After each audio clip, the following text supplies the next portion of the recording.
They're going to have to, there's going to be some consequences for what they've done with Russia.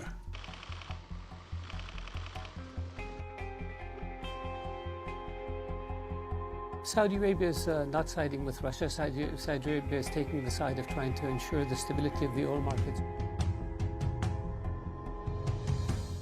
Do you know how Saudi Arabia and Russia are crushing the US and UK economies? OPEC, or the Organization of Petroleum and Exporting Countries, is a cartel that controls the price of oil and other productions all around the world. And they're currently engaged in an oil war that is having devastating effects on the economies of the US and the UK.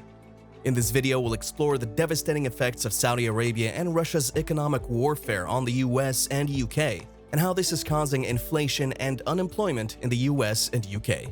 We'll also discuss what the US is doing in response and what the long-term consequences of this oil war could be. Make sure to watch till the end to find out everything you need to know about this ongoing economic conflict. Starting with, what is OPEC? In Baghdad, Iraq, 5 nations, the Islamic Republic of Iran, Iraq, Kuwait, Saudi Arabia, and Venezuela, signed a document in September 1960 that established the Organization of the Petroleum Exporting Countries, or OPEC. They were the founding members of this foundation. Qatar in 1961, Indonesia in 1962, Libya in 1962, the United Arab Emirates in 1967, Algeria in 1969, Nigeria in 1971, Ecuador in 1973, Gabon in 1957, Angola in 2007, Equatorial Guinea in 2017, and the Congo in 2018 later joined these nations. This indicates that there are presently 13 member countries in the organization.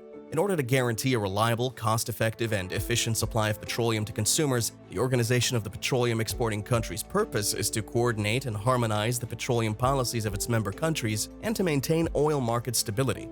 OPEC's production decisions are made by unanimous vote of all member countries. Each country is represented by a governor who chairs their respective ministerial conference.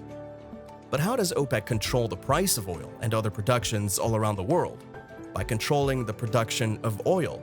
When there's too much oil on the market, prices go down. When there's not enough oil, prices go up. By controlling production, OPEC can keep prices relatively stable. OPEC also has a big impact on the global economy. Oil is a major export for many countries, and it plays a big role in the world market. When OPEC decides to cut production, it can cause a major economic downturn. Biden traveled to Saudi Arabia in an effort to persuade the nation to raise oil output in order to reduce the rise in gasoline prices brought on by Russia's invasion of Ukraine. Instead, a sudden drop in production, which would raise prices, was agreed to by Saudi Arabia and its other OPEC members, including Russia.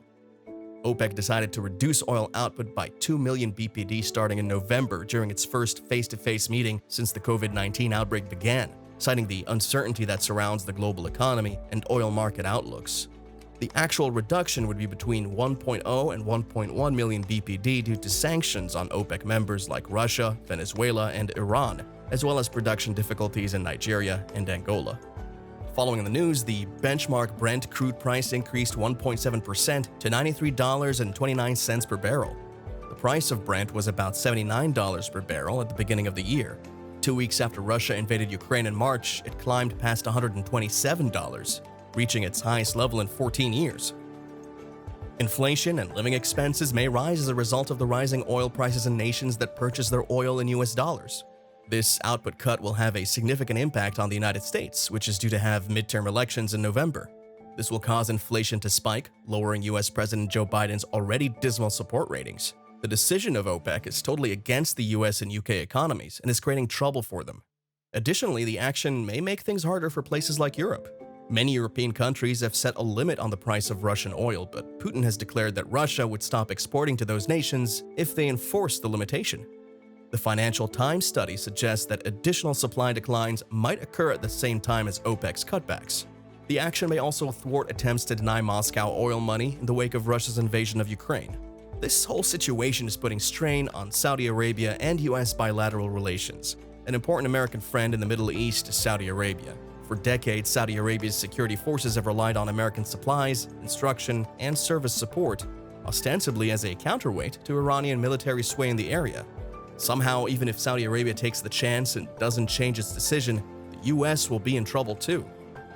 Unspecified consequences for the OPEC decision were threatened by Biden in an interview, and US Democrats warned Saudi Arabia that if it did not reverse its policy, they would compel a one-year freeze on all military sales.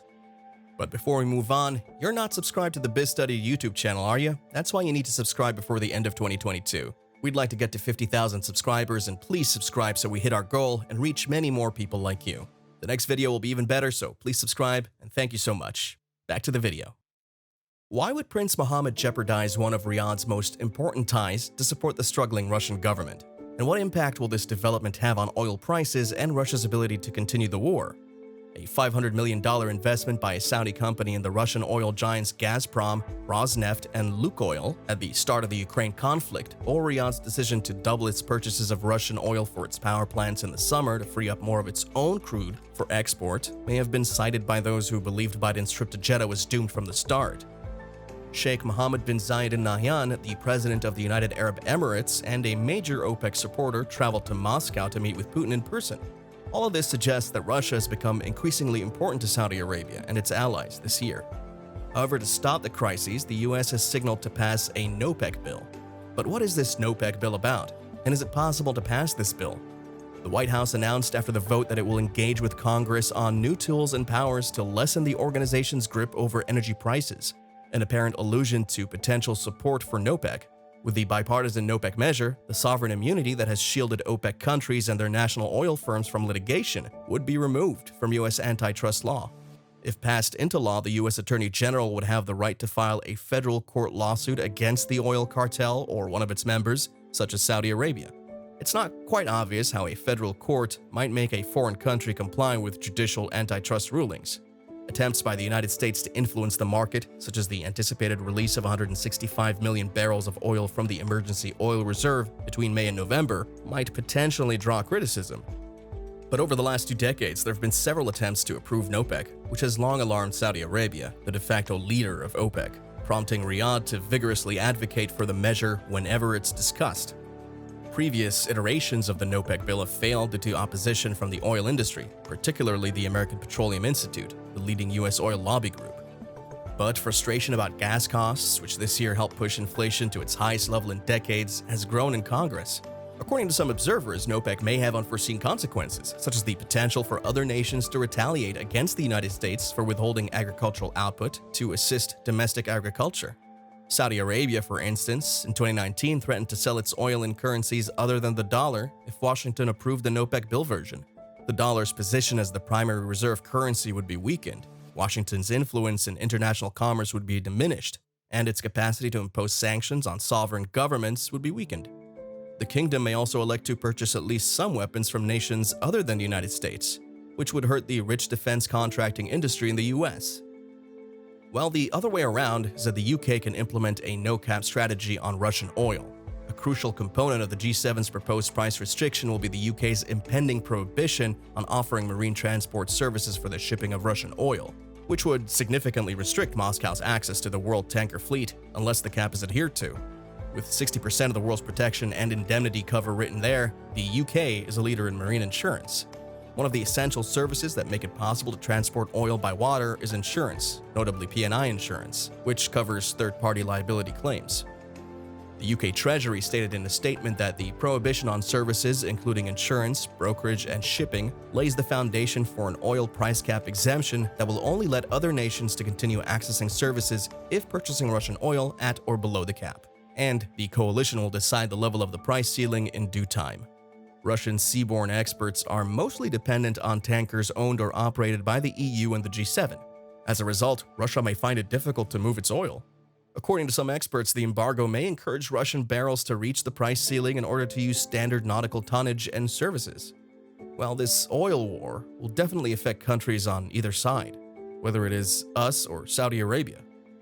Due to the cutting of oil production, not only these countries will suffer, but also economic crises will be observed all around the world. We hope this video cleared your concerns regarding the ongoing oil war situation. What do you think can help the US overcome its economic decline?